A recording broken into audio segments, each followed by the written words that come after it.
The days are cooling down, which means it's that time of year for an abundance and variety of squash. Squash is such a healthy fruit, high in vitamin C, A, and B vitamins, as well as minerals like magnesium and potassium. It's also rich in antioxidants and easy on the gut.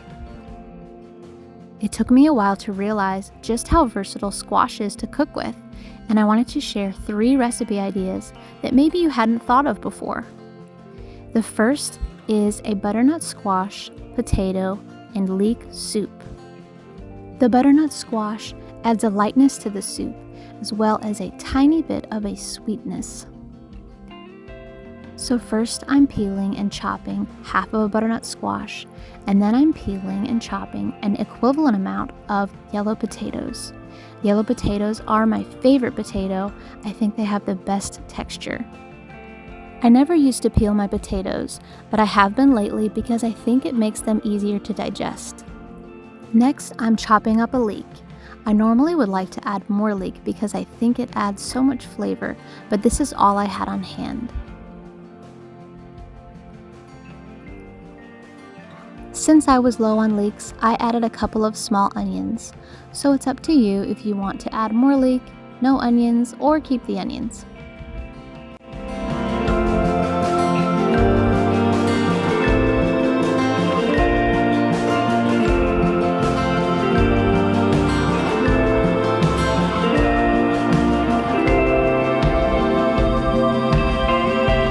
I'm sauteing these onions and leeks with butter and salt until they become a little bit browned. This is going to bring so much flavor to the soup. Then I'm pouring in the chopped potatoes and squash, and I'm going to cover them with water, add a couple of bay leaves and peppercorns, and boil until the potatoes and squash are soft. After that, remove your bay leaves and try to get out some peppercorns if you like, and then blend with an immersion blender. I then add about a half a cup of butter and more salt.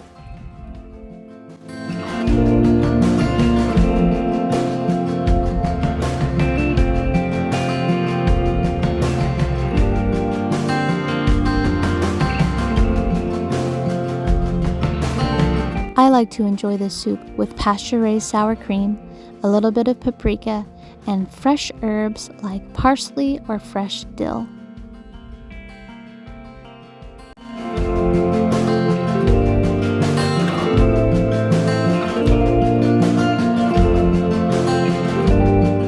Our next recipe is a nice hearty chili. I'm chopping up a couple of bell peppers and a couple of large tomatoes, and I already have chopped 1 cup of butternut squash and 1 large onion. This is actually going to be a bean-free chili. I prefer to get my protein from meat, and I actually limit the amount of beans that I eat. If you want to add beans to this recipe, I highly recommend soaking dried beans overnight with a splash of apple cider vinegar, lemon juice, or whey to help reduce the anti-nutrients in your beans. I don't recommend eating canned beans. Next, I'm mincing up 6 garlic cloves. I'm first sauteing my chopped onions with grass-fed tallow and salt. I'll let them soften, and then I'll add my bell peppers. Next, I'll add my minced garlic and saute until fragrant. I'll then brown 2 pounds of grass-fed ground meat. Then I'll add my spice mixture. I use about a couple tablespoons of chili powder, some cumin, onion powder, garlic powder, a little bit of cayenne pepper, and some paprika. You can find the quantities in the description box below. I'll stir those spices around into the ground meat mixture and allow the flavors to start soaking in. Then I'll add my chopped tomatoes and butternut squash.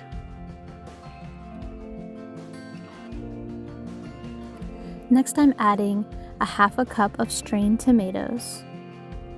I'm covering with water, bringing it to a boil, and then reducing to a simmer for about 45 minutes to an hour.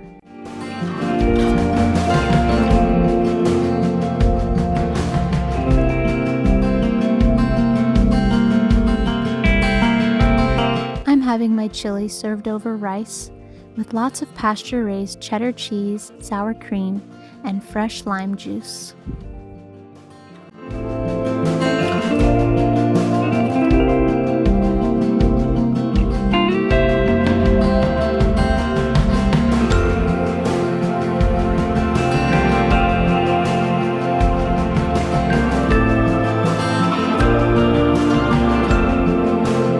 For our final recipe, we're making dessert, and we're making a pumpkin spiced ice cream.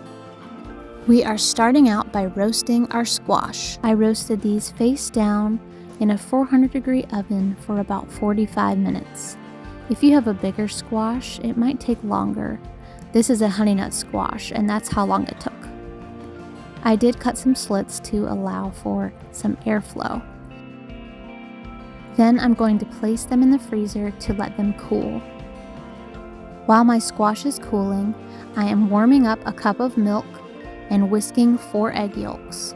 Then I'm slowly adding the warmed milk to the egg yolks, about a 1/4 cup at a time. Once you've added about 2/3 of your milk, you can add everything to the pot and cook on medium-low until thickened, stirring frequently. Then you'll allow that mixture to cool to room temperature. While that's cooling, we are separating 1 cup of raw cream. If you don't have raw cream, try to find low heat pasteurized, not ultra pasteurized. To our cup of cream, we're adding 1/2 cup of maple syrup, a tablespoon of vanilla, a tablespoon of pumpkin spice, and 1 cup of roasted squash. Also add a pinch of salt to enhance flavor. We're going to blend with an immersion blender until smooth.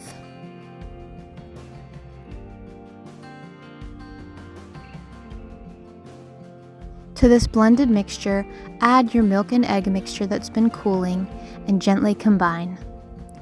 And next you're ready to add it to your ice cream maker.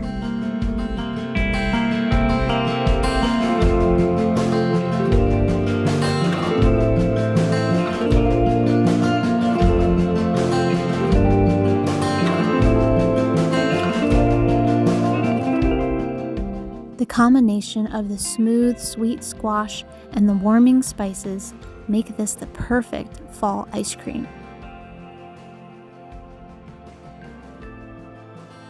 Thanks for watching. I hope this video gave you some new recipe ideas for making squash this season.